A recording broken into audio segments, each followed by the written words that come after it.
نحمده ونصلي على رسوله الكريم أما بعد بسم الله الرحمن الرحيم اللهم طهر قلبي من النفاق وعملي من الرياء ولساني من الكذب وعيني من الخيانة فإنك تعلم خائنة الأعين وما تخفي الصدور.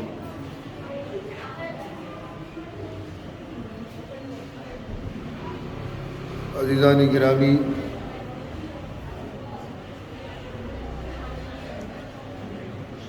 سلطان الاولیاء محبوب الہی حضرت شیخ نظام الدین اولیاء رحمۃ اللہ علیہ کی شخصیت اور آپ کا کردار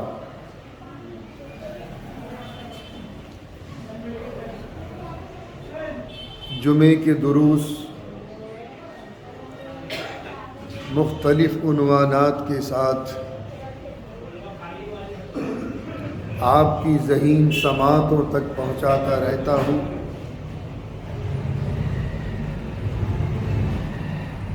ایک جملہ ذہن میں رکھیں کہ دنیاوی سلاطین کی حکومتیں جسموں پر ہوتی ہیں، اللہ والوں کی حکومتیں دلوں پر ہوتی ہیں۔ بڑے بڑے سلاطین دنیا سے رخصت ہو گئے، بڑے بڑے جاہ و جلال کے بادشاہ دنیا سے جا چکے، یہاں تک کہ آج کی صدی میں تاریخ بھی ان کو بھلانے لگی ہے، لیکن اللہ والوں کی حکومتیں دلوں پر رہتی ہیں، تو رہتی دنیا تک ان کی حکومتوں کو کوئی مٹا نہیں سکتا۔ مسلمان اپنے کردار سے، اپنے اعمال سے، اپنے اخلاق سے کتنا ہی گر چکا ہو، لیکن اللہ والوں کی شان میں وہ گستاخی نہیں کر سکتا۔ یہ اس کے ایمان کا تقاضا ہے۔ بظاہر اعمال اس کے پاس ہیں یا نہیں، لیکن ایمان کی چنگاری جو اس کے قلب میں روشن ہے، اس روشنی کی برکت سے مسلمان چاہے کتنا ہی گیا گزرا کیوں نہ ہو گیا ہو، اللہ والوں کی شان میں وہ گستاخی نہیں کر سکتا۔ اس کا مطلب ہے کہ ہمارے دلوں پر آج بھی ان کی حکومتیں باقی ہیں۔ محبوب الہی کا مقام کون سے عمل سے ملا ہے؟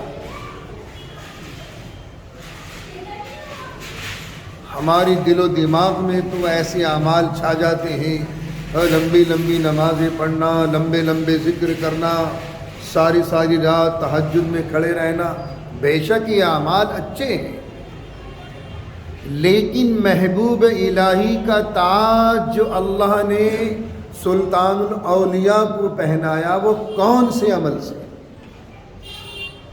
کیا عمل تھا ان کا؟ کون سا کردار تھا ایسا؟ اللہ کا ذکر کرنے والے تو وہ بھی تھے، شب بیدار تو وہ بھی تھے، لیکن ایسی زندگی میں ایسا کون سا موڑ آیا ان کی کہ محبوب الہی کا تاج پہنا دیا گیا؟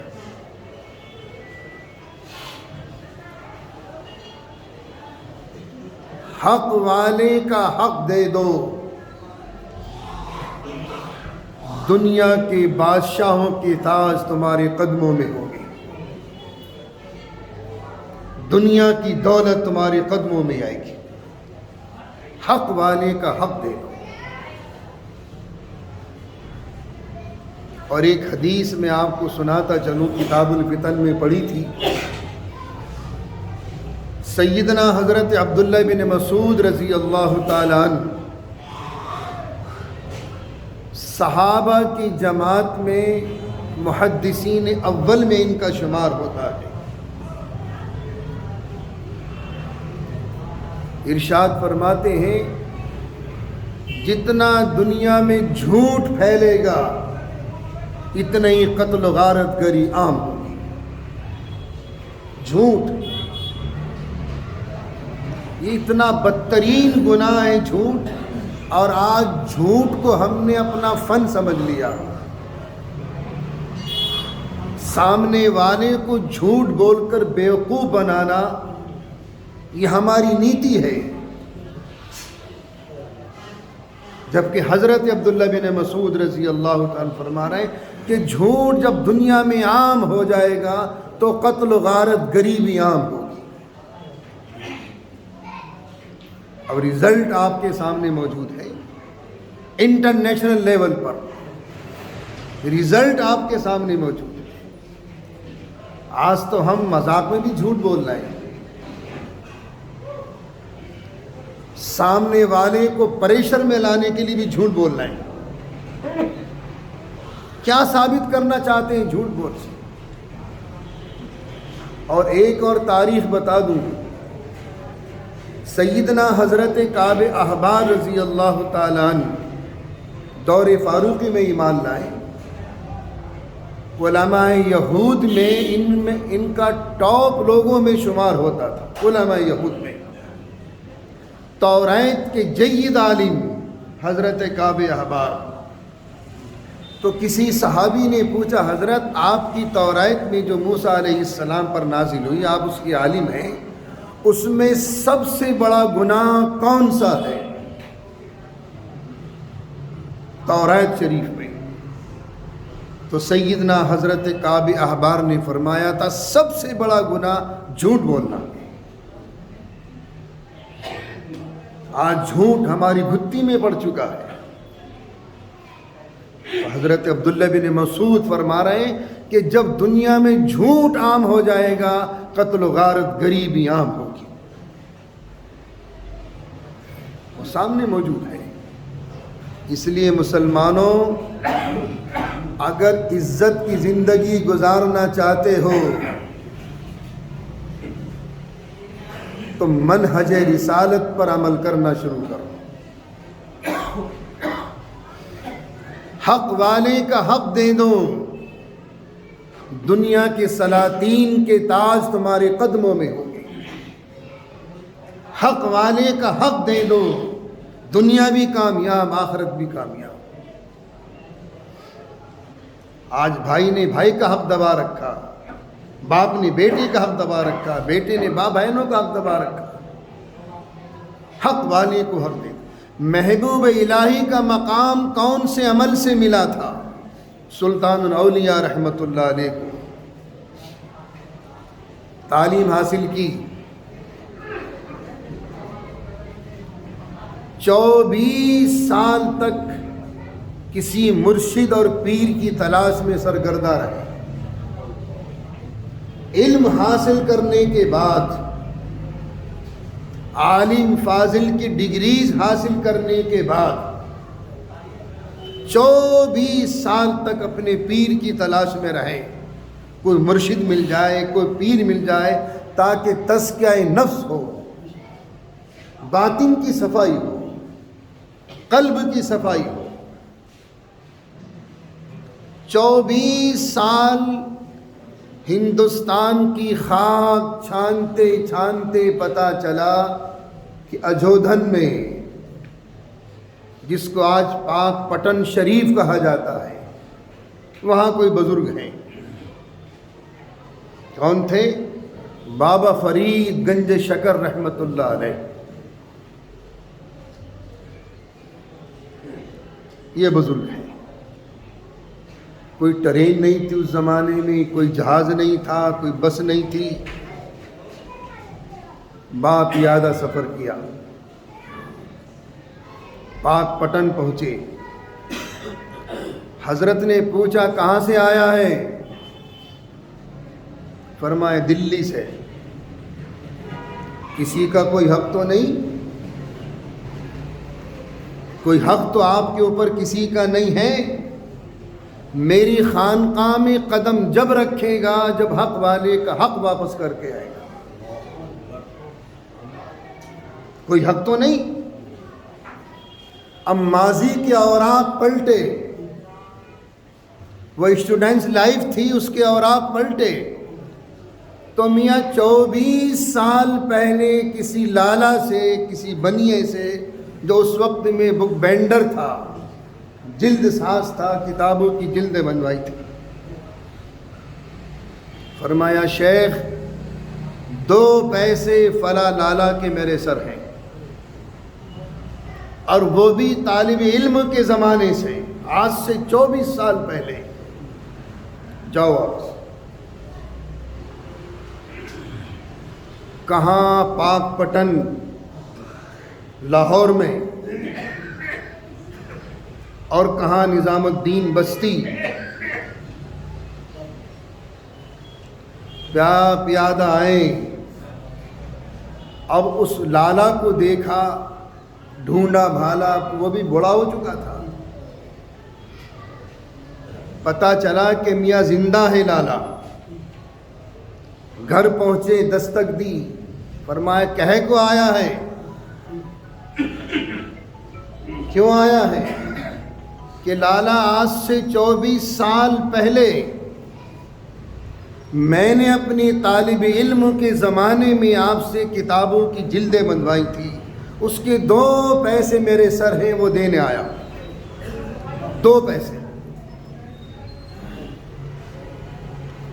اس بنی نے کہا کہاں سے آیا ہے؟ فرمایا پاک پٹن سے۔ ہاں وہاں مسلمان رہتے ہیں۔ کیا الفاظ تھے بنیے کے؟ وہاں مسلمان رہتے ہیں۔ تو مسلمانوں اپنے کردار سے، اپنے اخلاق سے، اپنے معاملات سے ایسا میسج چھوڑ کے چلے جاؤ کہ دنیا عش عش کر کے کہنے لگی یہ مسلمان ہے۔ آج تو ہمارے منہ پہ تھوکتی ہے دنیا، نہ کردار ہے، نہ اخلاق ہے، نہ معاملات ہیں، بس 4 سجدے کر لیے سمجھتا ہے میں جنت کا ٹھیکیدار بن گیا۔